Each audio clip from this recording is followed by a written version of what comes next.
Good morning students. Now in today's lecture we are going to study about the equivalent circuit of the transformer. आज के lecture में हम equivalent circuit जो transformer की है वो कैसे डिराइव करनी है वो हम लोग सीखेंगे. अब इन लास्ट लेक्चर हम लोगों ने डिस्कस किया था कि जो ट्रांसफार्मर की जब कैलकुलेशन की जाती है उस टाइम में we will consider only one winding. Okay, हम कैलकुलेशन के टाइम पे एक ही वाइंडिंग को कंसिडर कर सकते हैं. एंड उसके लिए जो अननोन्स होते हैं यानी कि जो रेजिस्टेंस होते हैं, रिएक्टेंस होते हैं, उसको हम एक वाइंडिंग में से दूसरे वाइंडिंग में ट्रांसफ़र कर सकते हैं for the simplicity of the calculation. Okay, तो जो अगर सेकेंडरी में से आप R2 एंड X2 है उसको प्राइमरी में शिफ्ट करेंगे तो उसकी value R2 dash and X2 dash बन जाएगी. ओके, तो ये जो फंडा है इसको यूज़ करके हम इक्विवेलेंट सर्किट बनाएंगे. ओके, अब इक्विवेलेंट सर्किट क्यों बनाते हैं कि जब भी ट्रांसफार्मर की एनालिसिस करनी होती है तो उस टाइम पे जो सभी जो अननोन्स है उसको एक ही वोल्टेज पे रखना होता है. यानी कि रेजिस्टेंस होता है, जो रिएक्टेंस होता है वो सब सेम वोल्टेज में मिले, ये ज़रूरी है.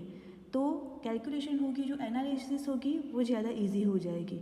तो इसके लिए ट्रांसफार्मर की इक्विवेलेंट सर्किट है वो बनाते हैं. तब let us start how to derive equivalent circuit. तो सबसे पहले हम लोग एक्चुअल सर्किट ट्रांसफार्मर की है उस पे से शुरू करेंगे. तो first of all we draw the actual circuit of the transformer. Okay, let us start.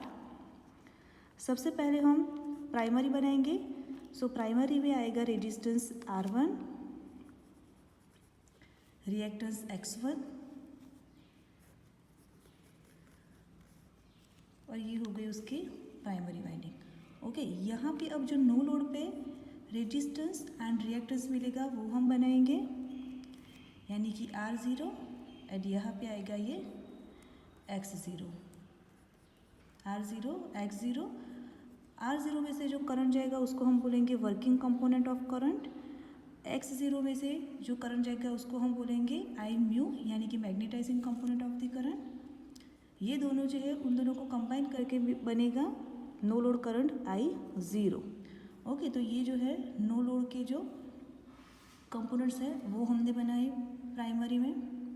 यहाँ पे जो EMF मिलेगा वो E1 होगा, ये है X1 एंड करंट होगा प्राइमरी में वो होगा I1. ओके, अब यहाँ पे हम लोग सप्लाई वोल्टेज दे रहे हैं V1. तो primary is complete. Now draw for the secondary. Same secondary में भी हमें रेजिस्टेंस मिलेगा वो होगा R2, रिएक्टेंस होगा उसको हम नाम देंगे X2. सेकेंडरी में अपन लोड कनेक्ट कर रहे हैं यानी मिलेगा इम्पीडेंस ZL. यहाँ पे जो लोड के अक्रॉस वोल्टेज मिलेगा उसको हम नाम देंगे V2 voltage.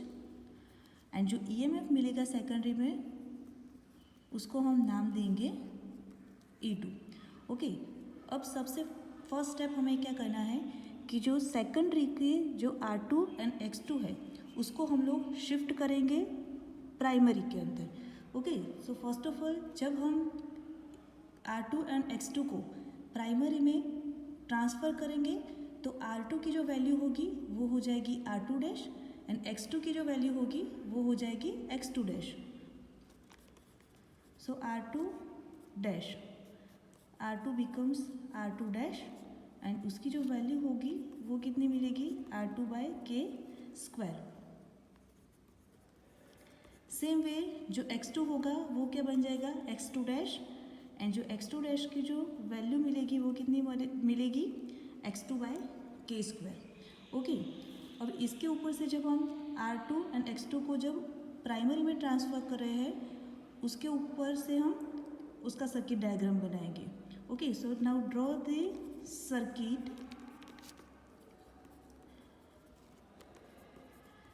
When the resistance and reactance are transferred to the primary side. Okay, so now primary के जो रेजिस्टेंस एंड रिएक्टेंस है वो एज इट इज़ रहेंगे क्योंकि वो प्राइमरी में ही है। तो ये है R1, ये हो जाएगा X1। इन दोनों के बाद यहाँ पे नो लोड कंडीशन पे हमने जो no load resistance and reactance मिलेंगे वो दोनों बताएंगे सर्किट में। उसके बाद आएगा R2 dash and X2 dash, and जो इम्पीडेंस जो है वो हमें मिलेगा ZL डैश।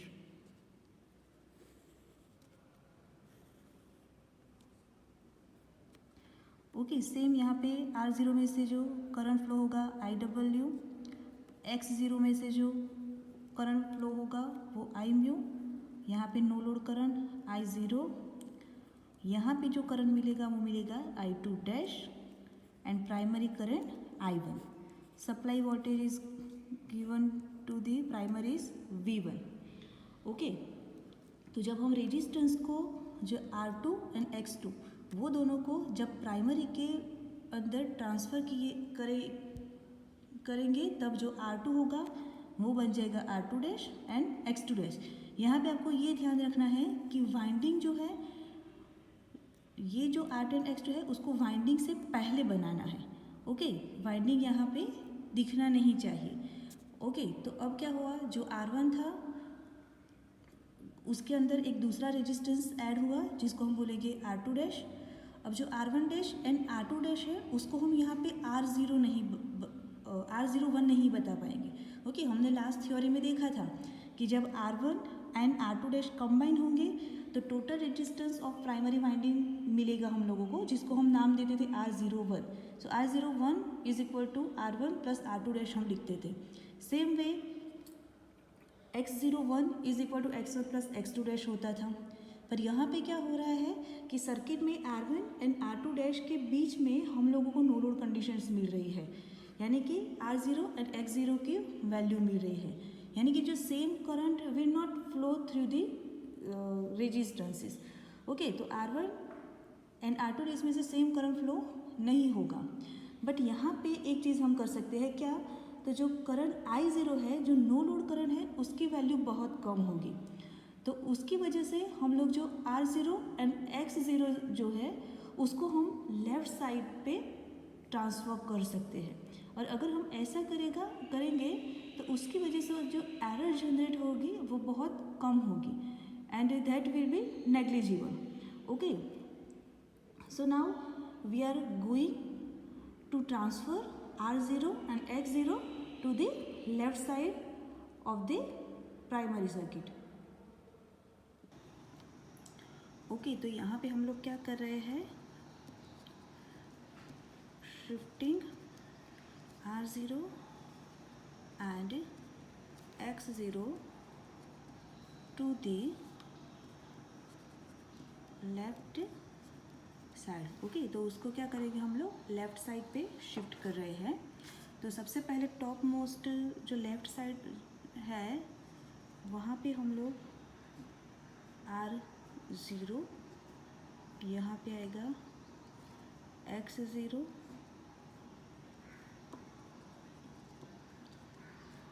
यहाँ पे जो करंट फ्लो होगा वो होगा मैग्नेटाइजिंग करंट यानी कि I म्यू, यहाँ पे वर्किंग कंपोनेंट, यहाँ पे आएगा I0,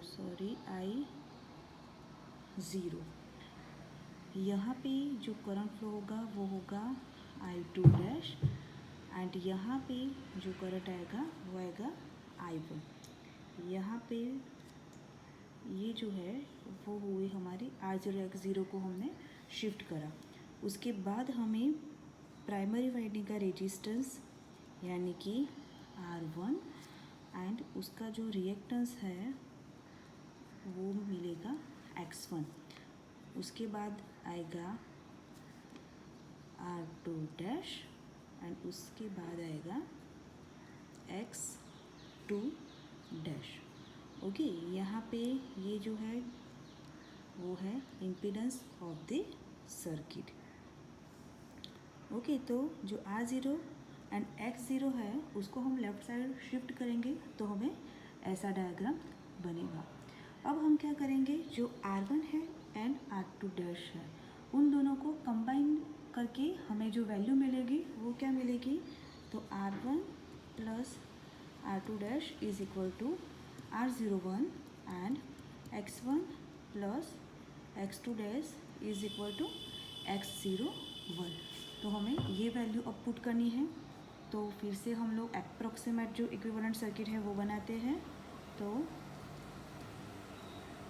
अप्रॉक्सीमेट इक्विवेलेंट सर्किट बनाते हैं। तो उसमें क्या करेंगे, पहले तो R0 X0 की ब्रांच आ जाएगी पूरी। ओके, तो ये आएगा R0 एंड ये आएगा X0। R0 X0, यहाँ से जो करंट फ्लो होगा वो होगा IW, यहाँ से I म्यू एंड यहाँ पे I0। ओके, यहाँ से जो करंट आ रहा है वो है I1 एंड यहाँ पे जो करंट मिलेगा वो होगा I2 डैश। तो पहले इतना डायग्राम बना देंगे।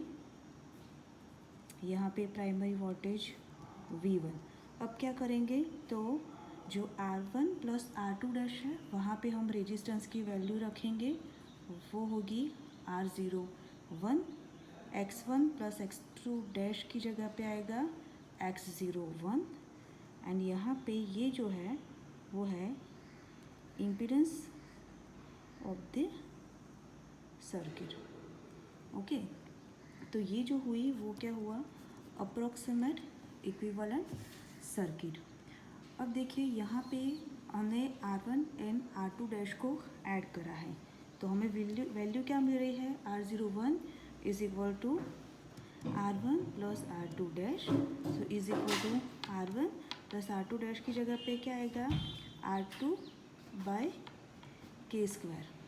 सेम वे X01 के लिए क्या आएगा, X1 प्लस X2 डैश, सो यहाँ पे आएगा X1 प्लस X2 बाय के स्क्वायर। तो ये जो सर्किट है ये जो है वो R01 एंड X01 की वैल्यू है सब इसकी। ये जो सर्किट है उसमें हम क्या करेंगे, I0 को नेग्लिजिबल कंसिडर करेंगे एंड उसकी वजह से हमें फाइनली सर्किट मिलेगी, तो वो मिलेगी R01, यहाँ पे आ जाएगा ये X01 एंड यहाँ पे आएगा ये इम्पीडेंस ZL डैश। तो ये जो होगा वो क्या होगा, V1 एंड यहाँ पे जो करंट हमें मिलेगा वो मिलेगा I1। सो यहाँ पे जो नो लोड करंट होता है वो जो फुल लोड करंट होता है उसका 1% जितना होता है। ओके, सो मोर सिंप्लीफिकेशन के लिए मोर सिंप्लीफिकेशन के लिए हम लोग R0 एंड X0 को नेग्लिजिबल कर सकते हैं, तो उसको हम नेग्लिजिबल करेंगे and because of that we will get final circuit like this. So this is the equivalent circuit of the transformer. सो ये है इक्विवेलेंट सर्किट। तो ये जो फ्लो है इस फ्लो में ही हमें इसका इस डायग्राम को बनाना है and it is the most important questions. Exam में भी पूछे जाता है ये क्वेश्चन कि draw the steps to find out the equivalent circuit of the transformer. तो पहले हम लोग क्या करेंगे, तो जो सेकेंडरी के जो रेजिस्टेंस एंड रिएक्टेंस है उसको हम प्राइमरी में शिफ्ट करेंगे। प्राइमरी में शिफ्ट करने के बाद जो R1 एंड R2 डैश होगा उसको हम एडिशन नहीं कर पाएंगे क्योंकि बीच में ही एक ब्रांच बनेगी R0 एंड X0 की जो नो लोड वैल्यू दिखाती है, तो हमें उसको पहले नेग्लिजिबल करना पड़ेगा। उसको नेग्लिजिबल करके उसको लेफ़्ट साइड पे ले जाएंगे। लेफ़्ट साइड में ले जाने के बाद हम लोग जो R1 एंड R2 डैश है उसका समेशन करेंगे, तो उसकी वजह से हमें R01 मिलेगा रेजिस्टेंस एंड रिएक्टेंस मिलेगा X01। इतना मिलेगा। उसके बाद हमें क्या करना है, जो नो लोड करंट की वैल्यू होती है वो बहुत कम होती है, तो हम लोग R0 एंड X0 दोनों को नेग्लिजिबल कंसीडर करेंगे एंड फाइनली हमें ये सर्किट मिलेगी जिसको हम बोलेंगे equivalent circuit of the transformer.